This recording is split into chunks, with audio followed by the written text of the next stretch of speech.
Père qui t'est disposé ce matin, qu'au travers de sa bouche, qui toi tu puisses parler à ton peuple, Seigneur. Car ta parole ne sortait pas en vain, ça que cela puisse apporter son fruit dans nos cœurs.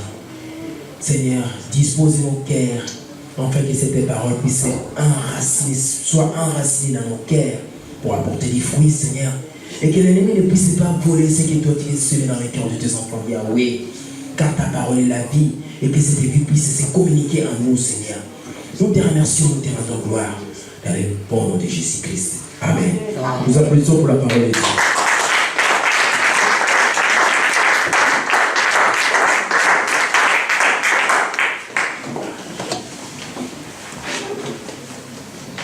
Gloire à notre Seigneur. Amen. Amen. Merci à nous qui sommes venus ce matin devant Dieu. C'est vrai que vous avez remarqué qu'il y avait le dimanche dernier, le pasteur Mario l'avait dit. J'ai été secoué par la grippe pour la première fois que ça m'a mis à genoux. Je voulais vraiment avec toute la volonté que j'avais dans mon cœur pour venir au culte, parce que ce n'est pas la grippe qui peut m'empêcher de venir au culte. Mais je me suis rendu compte que non, le cœur était venu, mais la tête est restée sur le lit. J'en pouvais plus, j'avais comme l'impression qu'on m'avait mis un sac sur la tête. Et j'arrivais pas. Je me dis, bon, ben, je vais tirer un peu pour que vers 11h, que j'apparais quand même à l'église. Je crois que quand on est malade, il faut venir à l'église, parce que c'est là que Dieu guérit. Amen. Amen. Ça, c'est en tout cas ce que moi je pense. Mais cette fois-là, la grippe a dit non, je te garde quand même sur le lit. Je dis ok, si tu tiens, hein, faisons route. Et puis voilà. Ça n'a pas été facile toute la semaine. Je crois que là, c'est des traits de guérison. J'ai reçu une parole de notre frère Sébastien. Je dis bon, écoute, je crois que ça va me laisser.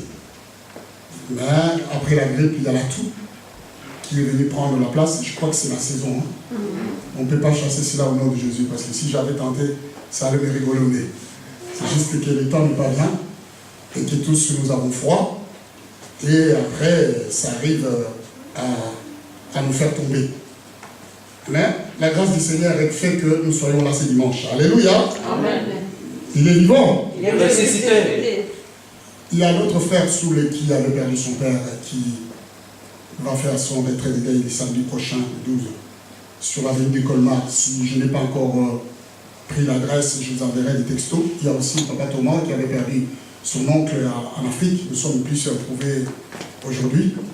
Donc, qui l'enterrement s'est déjà fait aussi.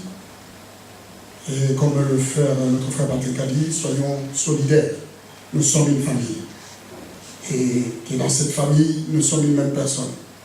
Nous partageons la même vigne du Seigneur avec nous. Et nous pouvons être éprouvés aussi pour quand les autres sont éprouvés. Mais cela s'est déjà bien passé. Nous avons vu pour notre diacre. Moi, je voulais aussi remercier toute la présence de chacun qui a été là et pour accompagner ces temps-là et enterrer cet fils qui aujourd'hui, je dis qu'il est auprès du Père. Amen. Amen. C'est vraiment cela. Donc, j'aurai l'adresse de ces retraits de deuil. Ceux qui voudront passer, ils passeront. Donc, le corps a été enterré hier. Et puis après, pour lui, ici, pour nous les Africains, nous disons que nous faisons un retrait de deuil. C'est qu'on prépare un verre d'amitié, comme on dit ici. Les gens qui passent, ils peuvent prendre un verre ou ainsi de suite pour juste oublier ce qui s'était passé et reprendre la vie comme cela se doit au quotidien par rapport à cela. J'aimerais nous parler de la parole du Seigneur ce matin. Je crois que la grâce nous a été renouvelée pour cela. Si nous sommes bénis, que nous, en ce nombre, nous avons fait un bon choix. Parce que je ne crois pas que les gens sont déçus devant le Seigneur. En aucun moment. Je trouve la joie et j'éprouve la joie à tout moment quand le Seigneur veut que nous puissions être devant lui. C'est un moment exceptionnel, même s'il pleut, vous avez montré que la pluie ne peut vous arrêter. Alléluia. Amen. Et parce que nous avons montré cela, j'aimerais vraiment que nous puissions nous réjouir. Parce que la parole, elle est venue pour nous. Je vais parler du livre des commencements. Je vais mettre l'accent sur ce que nous avons déjà appris. Quelque temps, je vais nous appuyer sur la lumière du commencement pour essayer de voir ce qui s'était réellement passé au commencement et pouvoir amener ces commencements de nos jours. Parce que des fois, quand nous lisons le livre de Genèse, nous avons comme l'impression que c'était le passé qui est plus loin. Mais nous oublions que la Genèse, nous la vivons aussi aujourd'hui. Amen. Hein? Amen. De nos jours, aujourd'hui, nous vivons ces choses. Et des fois, parce que nous voyons que c'est loin, nous avons comme l'impression d'être épargnés. Mais je dis que nous ne sommes pas épargnés parce que ces choses-là, jusqu'aujourd'hui, je crois que depuis que Dieu a créé le monde, ça n'a jamais bougé. Amen. Hein? Amen. C'est les époques où les gens qui changent, mais les situations restent toujours de la même façon que Dieu l'avait fait. Et nous sommes peut-être endormis par des circonstances pour ne pas voir ces choses-là. J'aimerais que nous puissions lire le livre de Genèse chapitre 1 et au verset 1 à 4. Nous allons nous arrêter au verset 1 à 4 et nous allons étudier ce commencement que nous connaissons, que nous lisons, que nous faisons tous les tours. Pour cela, nous voulons vraiment aller un peu plus en profondeur. J'aimerais que juste que nous puissions le mettre. Voilà. La Bible dit, au commencement, Dieu. Moi, j'aime bien mettre la virgule qui est là, derrière Dieu. Même si, là, ils ont mis juste au commencement. Parce que quand ils sont arrêtés, je comprends que il n'y a pas d'autre commencement si c'est un commencement qui commence par Dieu. Amen. Nous n'aurons jamais un autre commencement. Quand on veut parler du commencement, on parle de Dieu qui est la source de chaque commencement. Qui est la source de chaque commencement dans la vie d'une personne. La Bible va parler qu'au commencement, Dieu. C'est-à-dire que pour que quelque chose commence, il a fallu que Dieu soit là. Amen. Amen.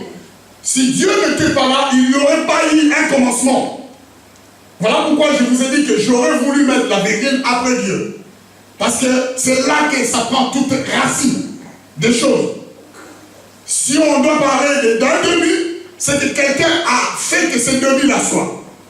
C'est-à-dire que le début commence par lui et s'achève par lui. Et c'est lui qui a décidé. Je veux dire qu'il n'existait pas autre chose en dehors de Dieu, ni avant lui. Et toute chose commence que là. J'ai compris que rien ne peut commencer après Dieu. Et tout ce qui peut réunir ma vie commence que par Dieu. Amen. Amen. Quand Dieu a dit au commencement, Dieu a décidé que Sébastien soit né. Alléluia. Est-ce que vous réalisez? Amen. Amen. Au commencement, Dieu a décidé. Parce que là, Dieu créa. Dieu a décidé que Marie soit créée, née. C'est un commencement peut-être qui n'est pas loin. Parce que si je ramène ça à la naissance de Sébastien, bon, je ne vais pas donner sa date de naissance, mais je vais ramener à ma naissance à moi. Au commencement, Dieu décide. Mon commencement commence là, Dieu a décidé. Alléluia. Est-ce que vous êtes avec moi? Amen. Là que Dieu a décidé que je sois venu. S'il n'avait pas décidé, je n'aurais pas eu de commencement. On ne m'aurait pas vu. Oui. On ne m'aurait pas connu. Voyez-vous que là, ça change tout. Nous vivons chacun un commencement, un début. Dieu a commencé pour que je sois né. Et c'était cette journée-là que nous fêtons tous, que je fête toutes les années. Des fois, on oublie. Moi, j'oublie tellement j'en ai fêté. Mais parce que tu n'oublies pas toi? Moi, des fois, on me dit, ah, c'est ton anniversaire. Ah oui, c'est aujourd'hui. Ah bon? Mais oui, les gâteaux. Je cherche les gâteaux. Parce qu'ici, c'est toujours les gâteaux. On reconnaît l'anniversaire par un gâteau. Ah oui. Un commencement merveilleux. Parce que je crois que dans ces commencements-là, les parents de Sébastien, les parents de Mario, les parents de chacun de vous étaient émerveillés. Alléluia. Amen. Est-ce que vous êtes avec moi? Amen. Dieu a commencé toutes choses. Je vais prendre le verset 2 qui est écrit encore une fois. La terre était informe et vide. Il y avait des ténèbres à la surface de l'abîme. Et l'Esprit de Dieu se mouvait au-dessus des eaux.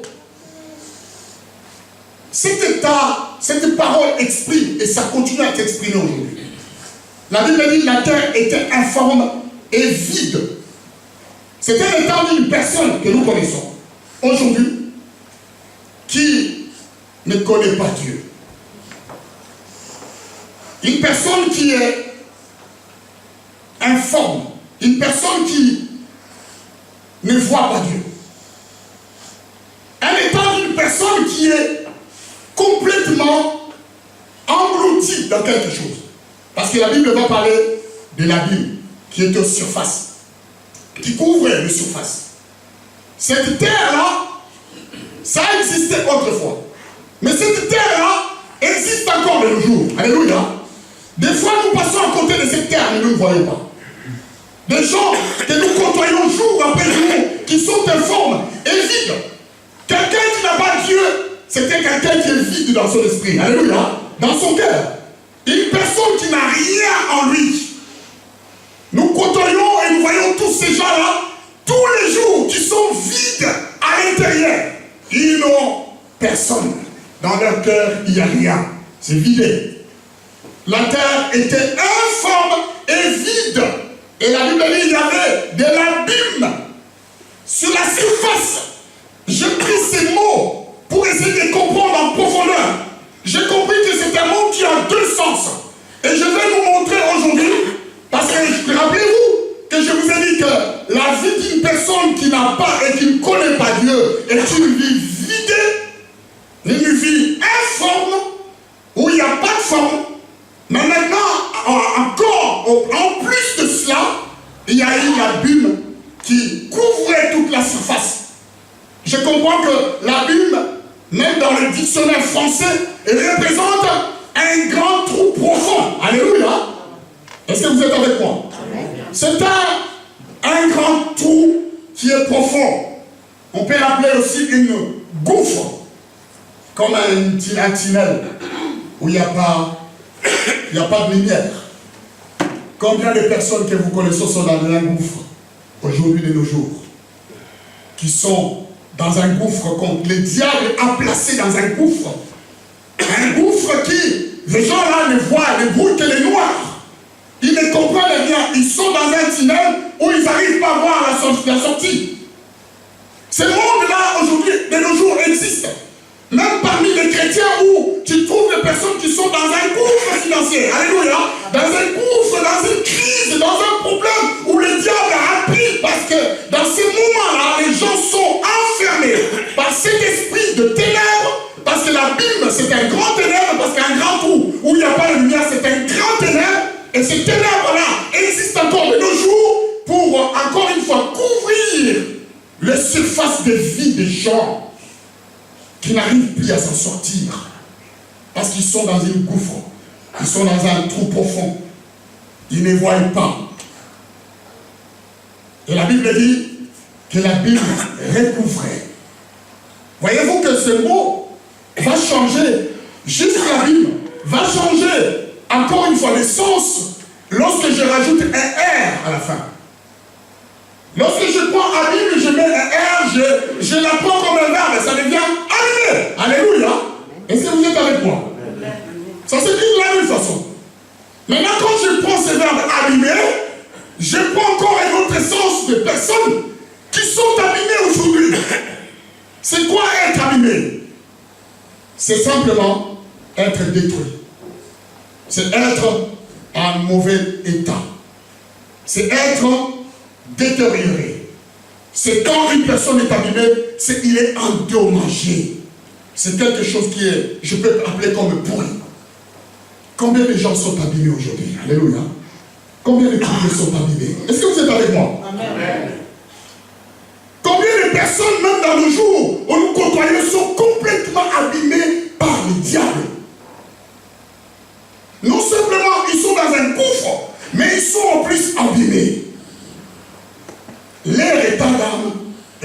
personnalité, leur vie, tout ce qu'ils font est abîmé. Abîmé, je peux parler aussi, c'est comme déformé. Quelque chose qui est déformé, c'est quelque chose qui n'a pas de forme. Qui autrefois avait une forme, mais après quoi, il a été déformé par quelque chose. C'est comme ce monde qui, commencement, qui parle, la terre était informe et vide. Et moi, j'aimerais nous ramener aujourd'hui. Je vais dire que même si les mots abîmés existent, nous avons une personne qui lui sait réparer. Alléluia. Est-ce que vous êtes avec moi? Amen. On peut acclamer le Seigneur? Amen. Ça, c'est une certitude que le monde d'aujourd'hui est trop abîmé.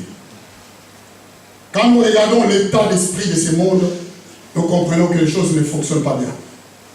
Vous êtes tous témoins. Aujourd'hui, l'innocent est exposé, mais le rebelle est protégé. Alléluia. Le mal est protégé. Mais ce sont l'innocent qui est condamné. Hier encore, on parlait avec mes bien-aimés par rapport au métier qu'on faisait. Il y a des lois qui sont sorties. C'est-à-dire qu'une personne qui te provoque, qui vient pour te taper, tu n'as pas le droit de lever la main. Il faut que tu laisses qu'il te tape. Quand tu vas te taper, il peut te mettre même un couteau. Même si tu te plantes un couteau, tu n'as pas le droit de lever. Parce qu'après, quand tu t'as mis un couteau, tu te débrouilles pour aller jusqu'au commissariat pour compter le plainte. Avec un couteau, quoi. Hein? Tu arrives au commissariat avec bien un couteau, ils voient un couteau. Après, ils peuvent ouvrir une procédure pour suivre cette personne. Mais si tu parles, par exemple, tu venais à riposter, lui, il va être innocenté, mais toi, tu vas perdre ta carte professionnelle. Parce que tu agis. Les choses sont en train de changer de façon que nous les voyons tous. Ceux qui sont connus par les services de police, ils sont bien connus. Hein? Et ils le disent bien. Hein? Ces gars-là, il est connu par les services de police, c'est leur pote. Donc, ces gars-là, ils savent que c'est quelqu'un qui va tuer quelqu'un, mais on n'arrive pas. Mais les choses vont commencer à partir du moment où il tue quelqu'un. Mais ils savaient qu'il devrait être à l'action. Alléluia. Voyez-vous de quel point le monde est abîmé. Celui qui est innocent est exposé, mais celui qui est coupable est protégé. C'est de nos jours, aujourd'hui, nous vivons ces temps-là. Nous ne pouvons pas dire que nous sommes au temps du commencement qui est loin. Mais le commencement, c'est aujourd'hui. Alléluia. Amen. Combien de personnes sont abîmées? Combien de personnes que le diable abîme tous les jours? Combien de couples que le diable est en train d'abîmer? Combien de gens que le diable est en train d'abîmer leur vie? Combien de gens que le diable est en train de mettre dans un gouffre profond où la Bible est en train de couvrir le monde? Combien de personnes? Je me pose des questions aujourd'hui. Même ces gens-là ne savent pas qu'ils sont dans un gouffre. Combien de gens sont vidés aujourd'hui? Dans leur cœur, à la forme intérieure, ils sentent plus rien. Mais j'aime beaucoup.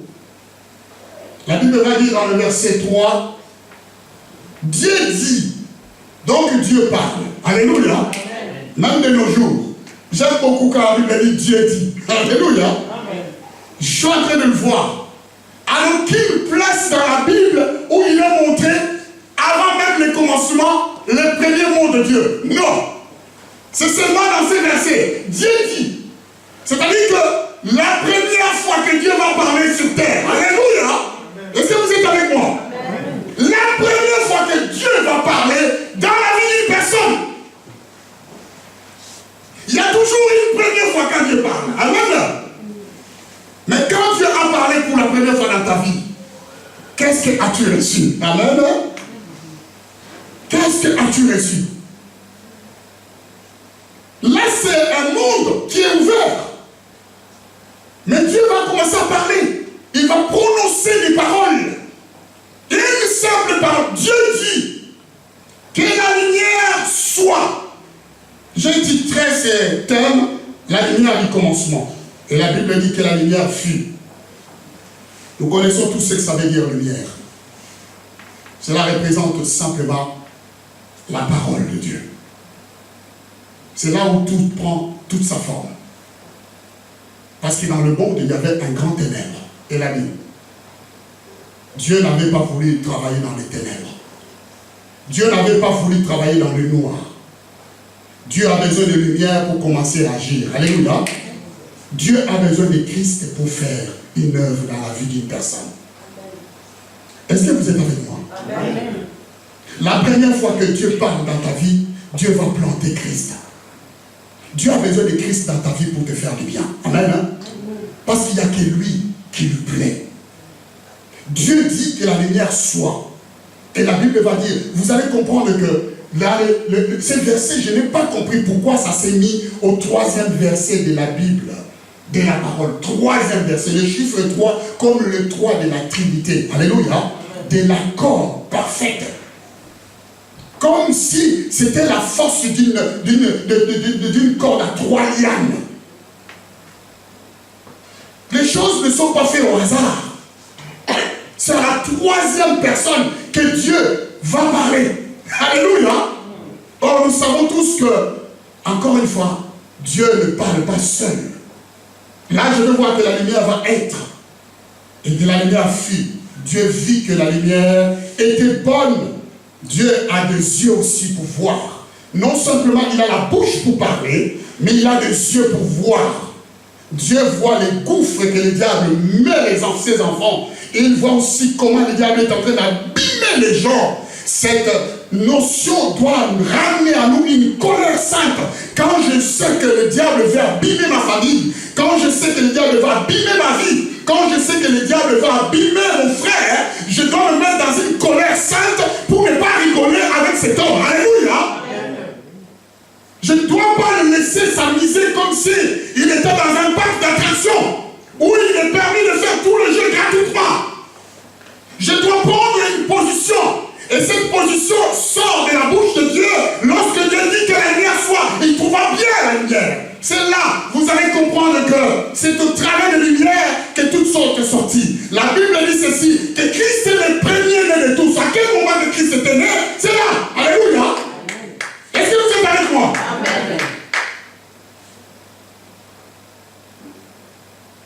Quand la Bible dit qu'il est le premier-né de tous les hommes, c'est là que Christ est né. Là, quand Dieu a parlé, Christ est sorti. La parole est sortie. La lumière est sortie. La lumière était là.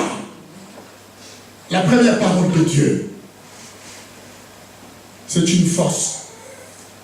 Mais qu'est-ce qui se passe? Vous croyez que parce qu'il y a la lumière, les ténèbres ont disparu? Non. Je vais vous dire un secret. Je vais vous dire quelque chose. Les ténèbres sur cette terre ne disparaissent jamais. Les ténèbres sont toujours là. Mais seulement il y a une chose. Les ténèbres, quand il y a la lumière, ça reste invisible. Alléluia. Est-ce que vous êtes avec moi? Amen. Il suffit d'éteindre la lumière pour que ça revienne. Vous avez vu comment vous avez crié quand la lumière a sauté? Oh, qu'est-ce qui se passe? Encore là, nous avons des petits trous de lumière qui éclairaient la salle. Moi, j'ai vu cela une fois dans le cinéma où les gens sont partis, la femme est partie avec son mari, il est toujours là. Mais quand on était les lumières pour que le film commence, il pose la question, chérie, tu es là? Mais il est venu avec toi, il est à côté. Parce que les gens n'aiment pas les ténèbres. Quand ça arrive comme ça, d'un coup. Est-ce que vous êtes avec moi? Amen. Même à l'école, on nous a appris quelque chose.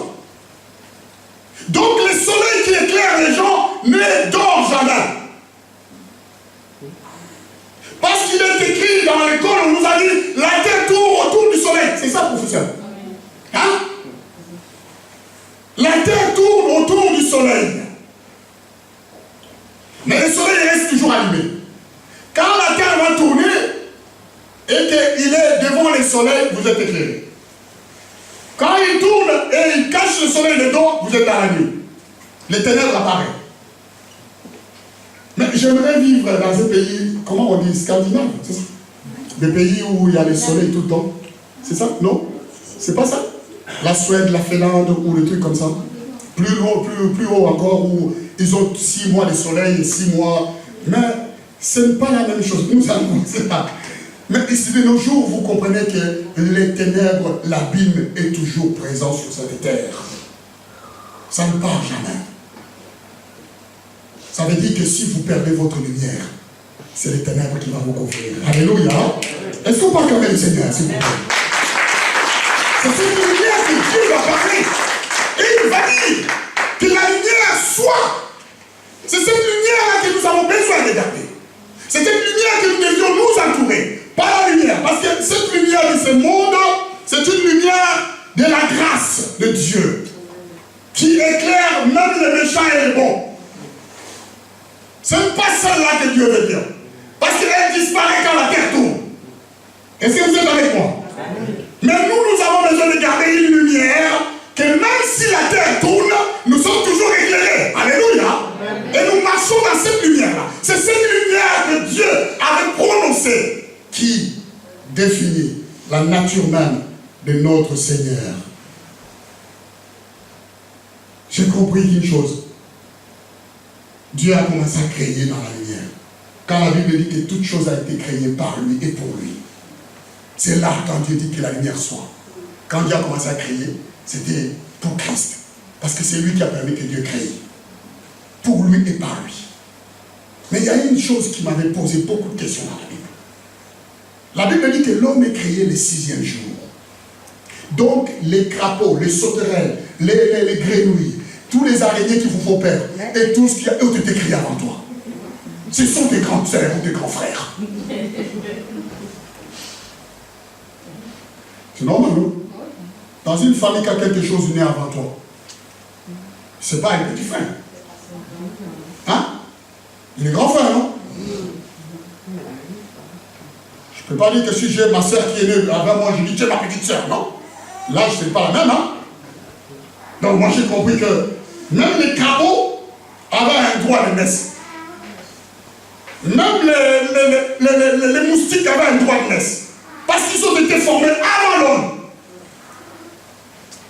Dans les hiérarchies du Seigneur, c'est toujours ceux qui sont nés qui doivent commander ou l'autorité. Mais Dieu avait bousculé cela, nous comprenons. D'accord? Parce qu'il a remis l'autorité à l'homme. C'est l'autorité qui a remis l'homme à la première place. Alléluia. Est-ce que vous êtes avec moi? L'autorité qu'il lui avait donnée lui a donné la première place. Parce qu'il doit commander même ceux qui sont nés avant lui. C'est cela qui nous donne les droits. Sans l'autorité, je crois qu'on devrait avoir un respect sur la moustique qui vient de piquer. Tu dois lui dire, oh grand frère, pique-moi. Alléluia. Parce que si on regarde bien les choses comme ça, mais non, on ne laissera pas les choses comme ça. L'homme a été créé le 6e jour. J'aime pas vraiment besoin, j'aime pas vraiment le chiffre 6. Mais Dieu va le revêtir, encore une fois, de l'autorité. Le serpent a été créé avant l'homme. La Bible était là. Dieu va revêtir l'homme de cette autorité. Et cette autorité va faire que l'homme va le perdre. Je me suis posé une fois la question en disant, pourquoi Ève avait-il écouté le serpent? Est-ce qu'au fond d'elle, elle n'avait pas cette petite crainte de cette créature qui était créée avant elle pour le respect ou quoi que ce soit? Ça, c'est mes propres questions que je me suis posées quand j'étudiais cette parole. Encore une fois, quand je l'ai réétudiée encore, je me suis dit cela, pourquoi il avait écouté? Est-ce que dans le sens de respect ou comment? Mais j'avais compris que ce n'est pas Ève qui avait reçu la parole au premier temps. C'était Adam qui avait reçu la parole. Et parce que Adam avait reçu la parole, il l'a transmis à Ève. Ève, c'est lui qui a reçu la parole transmise par Adam. Et parce que cette parole, comme il n'avait pas reçu directement de Dieu, peut-être qu'il n'avait pas pesé l'importance de cette parole. Alléluia. Est-ce que vous êtes avec moi? Ça, c'est des choses que je me suis posé des questions. Il n'avait pas pesé l'importance de cette parole. Et voilà pourquoi il ne se tenait pas. C'est pour ça que je vous ai dit que Dieu dit que la lumière soit. Je vous parle en disant, les premiers jours que Dieu vous a parlé, comment vous avez reçu cette parole? Alléluia. De quelle manière avez-vous reçu cette parole? Dieu dit, Dieu voit ce qui est bon en toi, ce qui est bon en nous. Dieu voit cela dans cette communauté en nous.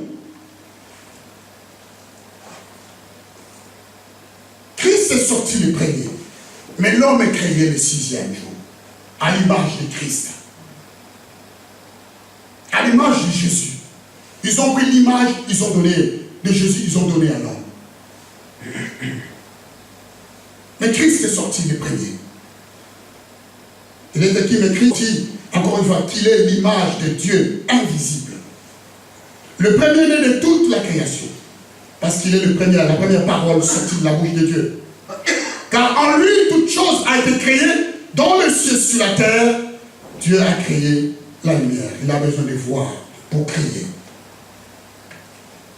Alors nous connaissons l'histoire que le péché va venir pour ruiner l'homme, pour remettre l'homme dans cette gouffre. Nous avons étudié longuement, je ne vais pas tarder là, nous avons étudié longuement ce chapitre. Mais nous savons aussi une parole qui nous a donné l'espoir. Dieu a tant aimé le monde. Alléluia. Amen. Cette parole qui résonne tout le temps. À chaque fois que nous venons, Dieu t'a tant aimé. Et Dieu va faire des choses comme il l'avait commencé. Très bien. Dans le Christ, Dieu a tant aimé le monde, il va nous présenter une lumière encore d'autrefois qui était dans le monde, mais il va nous les donner. Et qu'est-ce qui va se passer? Il va se passer que à ce moment-là, les choses, l'image va revêtir.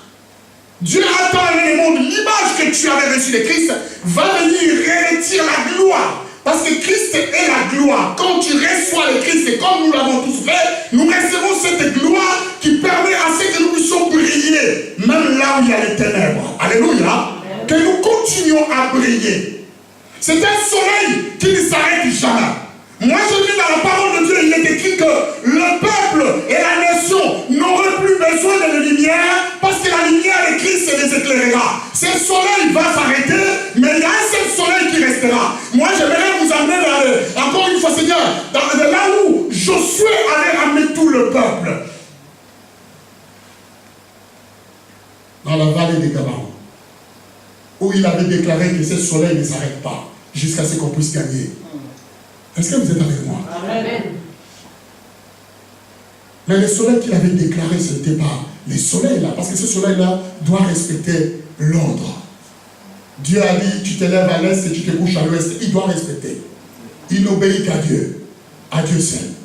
Mais quand Josué a déclaré que ce soleil ne s'arrête pas jusqu'on puisse triompher sur notre adversaire, le Christ est venu, il a commencé à prier le peuple. Alléluia! Amen. Alléluia! Jusqu'à ce que ceux qui comparaient et qui apparaissaient comme une gouffre dans leur vie puissent être vaincus. Amen. Là où les choses étaient abîmées et abîmées puissent être réparées. C'est ce soleil-là, la lumière du commencement, que nous avons besoin de tous les jours dans notre vie.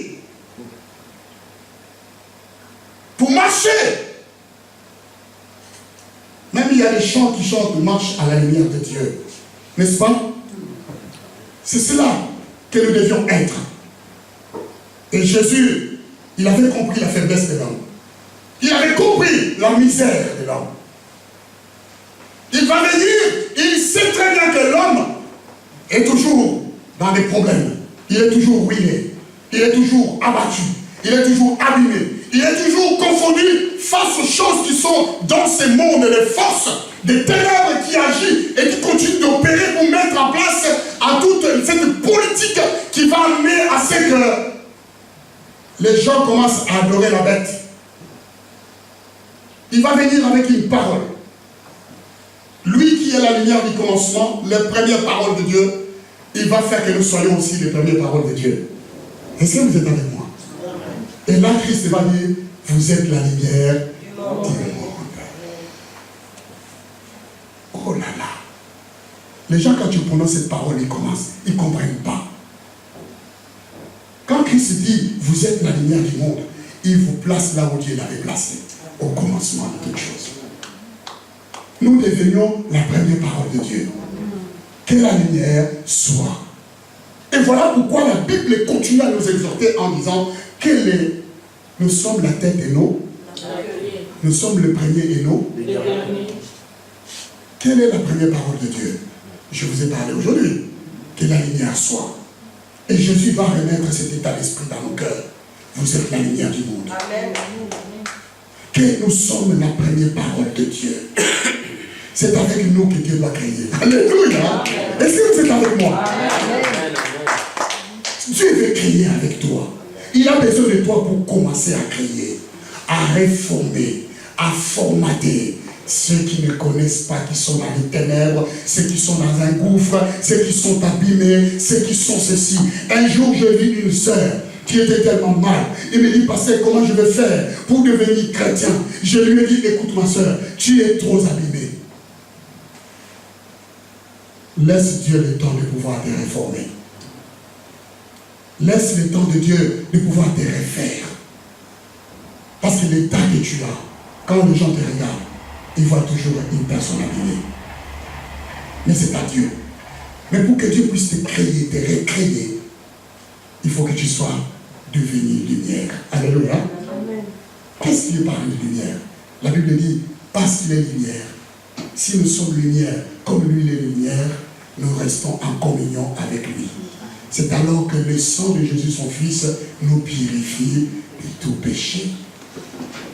Ça veut simplement dire que quand je reste lumière et j'entre dans sa lumière, nous fusionnons. Amen. Et dans la fusion, Dieu voit tous les défauts qui m'empêchent d'avancer. Alléluia. Amen. Et par ces défauts-là, Dieu va prendre le sang de Jésus, il va les nettoyer. Mais il le fait simplement dans la lumière. Il ne peut pas le faire dans les ténèbres. Mais quand tu es lumière et lui il est lumière, la fusion permet à Dieu de voir.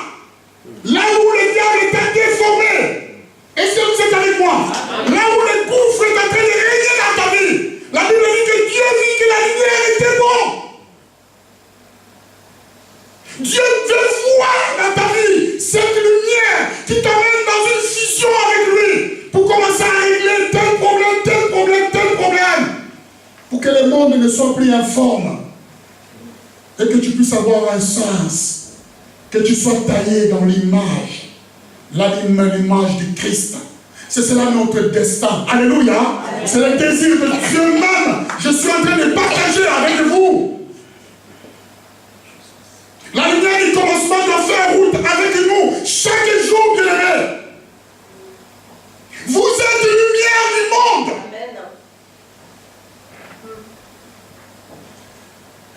Répète avec moi, je suis la première parole de Dieu. Je suis la lumière du monde. Mais Dieu est la première parole de Dieu. Christ a donné et t'a remis à cette position. Il nous a remis dans cette position. Nous ne devions plus accepter les ténèbres. Au contraire, quand les ténèbres s'approchent, nous devons nous mettre dans une sainte colère. Alléluia. Pour repousser. N'est-ce pas Dieu qui a dit, assieds-toi à ma droite jusqu'à ce que je fasse de tes ennemis, qui est à la droite du Père. N'est-ce pas le Christ, lumière du monde. Et nous sommes assis où? À la droite du Père en Christ. Alléluia. Nous aussi comme étant lumière. Alors qu'est-ce que Dieu va faire? Il te dit, demeure dans la lumière pour que je puisse écraser et je fasse de tes ennemis tes marques. Qu'est-ce que vous cherchez d'autre? Alléluia. C'est quoi la fusion sinon la communion? Que nous devions rester attachés à Dieu notre Père. Et chaque jour, et personne ne peut nous forcer. Personne ne peut nous forcer à venir. Quand je sais que je suis lumière, je viens avec joie. Je m'accorde la joie de mon Créateur. Alléluia. Je le loue. Même quelles que soient les circonstances, je suis là. Parce que je sais que celui qui m'a appelé est plus grand. Il est celui qui commence tout. Une vie qui va commencer. Oui. Jésus va continuer à dire, vous êtes la tête et non la queue. Amen. Pourquoi tu veux être parmi ceux qui sont vaincus? Au lieu d'être parmi ceux qui sont vainqueurs. Alléluia. Alléluia. La queue est vaincue. La tête est vainqueur. Amen. Si tu fais le choix de rester parmi les vaincus, c'est ton problème. Moi, j'ai choisi de marcher avec le vainqueur. Amen. N'est-ce pas la Bible dit que Christ est la tête de l'Église? Alléluia. Alléluia. N'est-ce pas lui qui a vaincu pour nous? Et parce qu'il est à la tête, il est assis à la droite du Père. Je me tiens aussi à la droite du Père. Je suis parmi les vainqueurs. Alléluia. Oh oui, je suis parmi les vainqueurs. Même si je n'ai pas livré les combats. Mais c'est une grâce. Amen. J'ai regardé un reportage d'un boxeur qui avait reçu un combat. Mais son manager est venu à côté de lui. Je le voyais danser. Parce qu'il voyait comme si c'était sa victoire. Et quand je lui ai demandé, mais pourquoi il était dans la joie?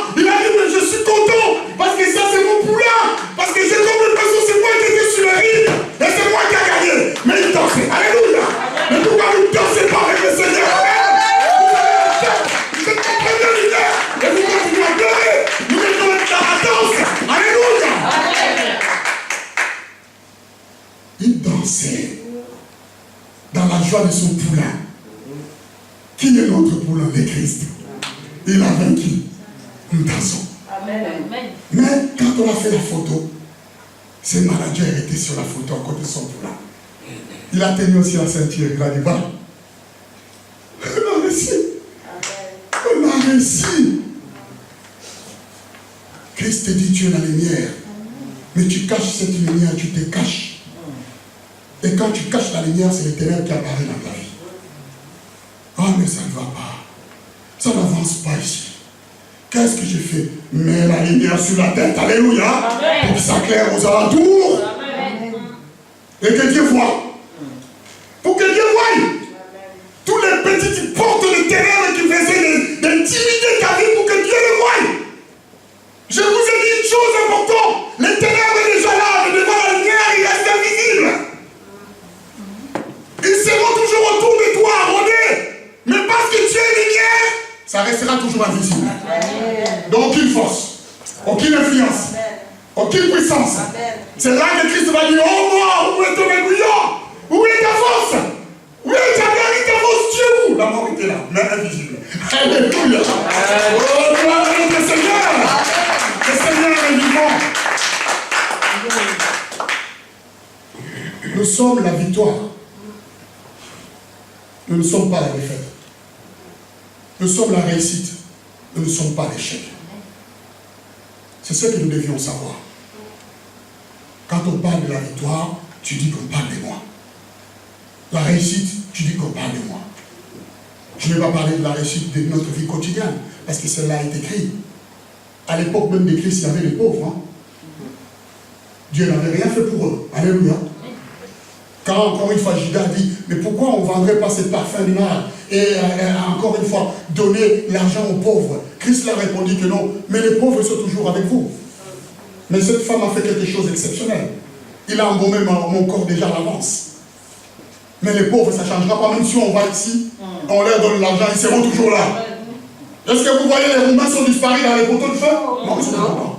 Si tu passes demain, tu leur files 500 €, demain il viendra encore, il dit, ah ici ça pousse, hein. Il y a une bonne semence sur ce feu-là, je vais me coller parce qu'ici il y a des billets de 500 qui sortent. Là il va dire à toute sa famille, des alentours, les feux des alentours, mettez-vous. Parce qu'il y a des 500 € qui sont crachés. Ça devient pour lui une espérance, n'est-ce pas? Mais ils seront toujours là. Mais c'est que nous sommes en Christ, nous les restons éternellement. Amen. Est-ce que vous êtes avec moi? Oui. J'aimerais vraiment que nous puissions répéter. Je suis la lumière du monde. Je suis la lumière du monde. Non, je ne vois pas. Je suis la lumière du monde. Je suis né pour briller. Ah non,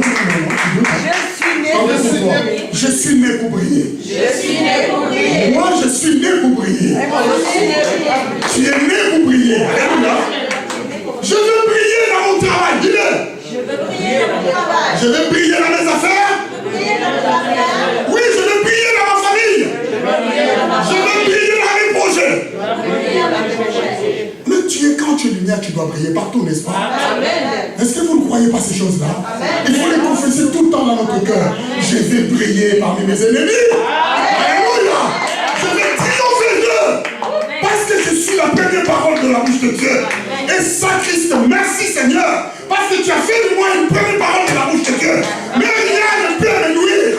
Je vais le dire à Satan. Attention, je suis la première parole. Oh oui.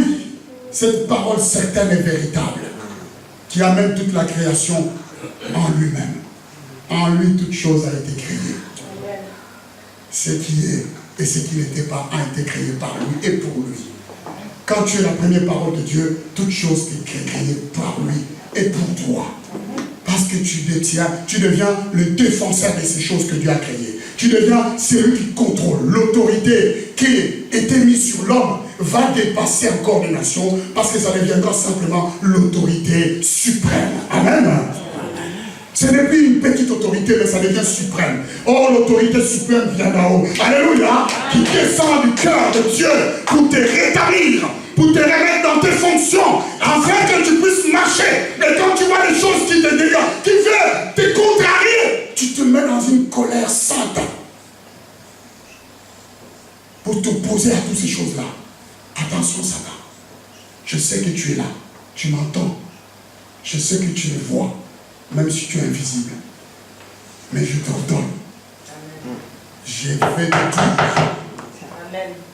Tu n'as aucun droit de pouvoir à toucher mon enfant. Alléluia. À toucher ma femme. À toucher mes héritages.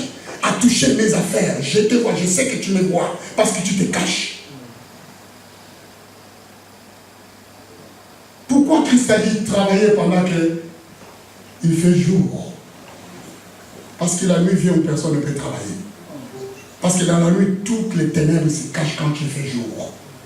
Donc tu peux voir ce que tu fais. Alléluia. Amen. Donc tu peux prendre des décisions. Ah, j'ai mal fait ici. Je reviens derrière et je refais bien. Alléluia. Ah, j'ai trébuché parce qu'il y avait un truc. Je reviens derrière et je reviens devant. Je fais bien. Amen. Amen. Parce que tu es tout le temps dans la lumière. Oui. Ésaïe 51. C'est là que nous allons finir. Ésaïe chapitre 60, s'il te plaît. 60, verset 1. J'aimerais que chacun de nous puisse lire ces versets. C'est un verset qui nous fortifie. La Bible dit, lève-toi, sois éclairé. Car ta lumière arrive. Et la gloire de l'Éternel se lève sur toi. La Bible ne pas dit, assis-toi. Mais la Bible dit, lève-toi et sois quoi? Parce que si tu ne te lèves pas, tu seras dans les ténèbres. Pour être éclairé, il faut te lever. Parce que quand on se lève, quand on élève une lampe, ça a une portée trop loin d'éclairage. Alléluia. Est-ce que vous êtes avec moi? Amen. C'est une grande portée. Tu pourras voir à 100 mètres, à 150 mètres. Parce que cette lumière devient encore puissante et forte. La Bible dit, lève-toi, sois éclairé car ta lumière arrive. Et la gloire de l'Éternel se lève sur toi. Continue.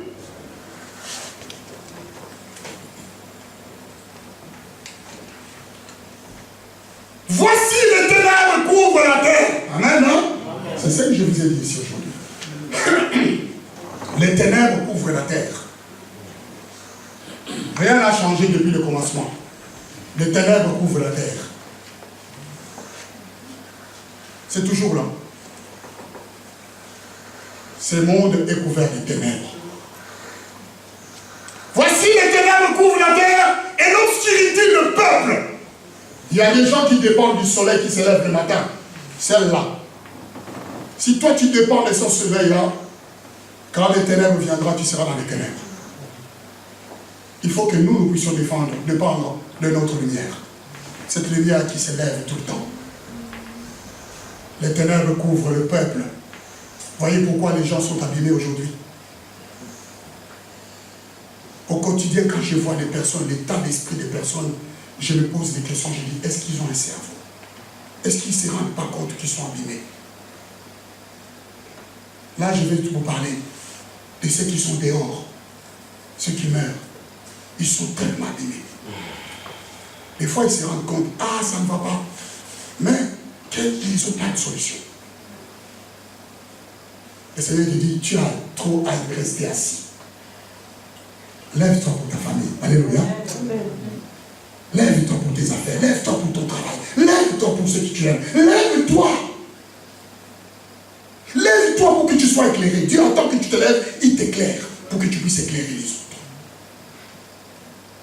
Mais la Bible va dire, mais sur toi, pas sur eux, sur toi, l'Éternel s'élève et sur toi sa gloire apparaît. Amen. L'Éternel s'élève sur toi et sa gloire apparaît pour faire de toi une torche. Amen. Amen. Vous savez ce que la gloire fait dans la vie d'une personne? Je vais vous dire une chose. Il y avait Élisée qui était enterré dans une tombe. La Bible dit qu'il y avait des soldats qui faisaient la guerre dans la région. Et il y avait un soldat qui était mort. Qu'est-ce qu'ils ont fait par la suite? Comme il n'y avait nulle part où l'enterrer, ils l'ont emmené ne sachant pas que dans cette tombe-là, il y avait des ossements d'Élisée, ils l'ont jeté dedans, juste pour occuper la tombe. Mais quand le corps de mort a touché les ossements d'Élisée, la Bible dit, la personne qu'on avait jeté dedans mort, il est ressorti vivant. Alléluia. Vous réalisez cela?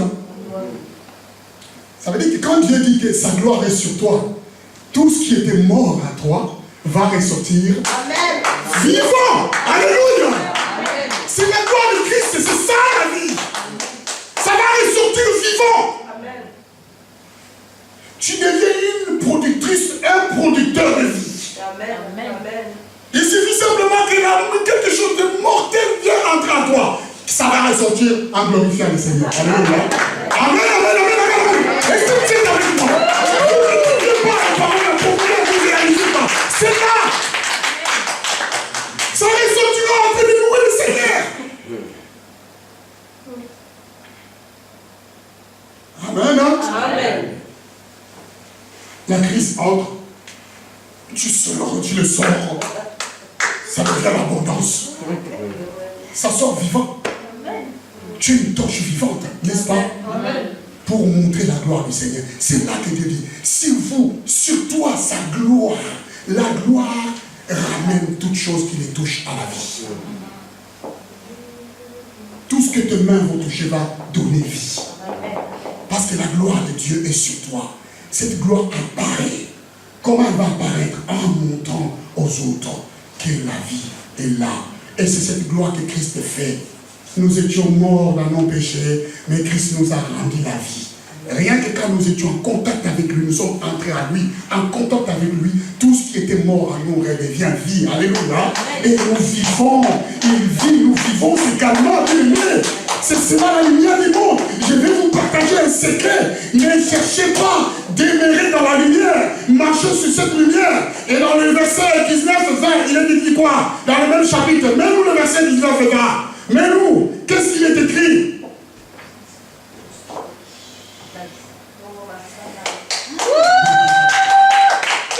Alléluia.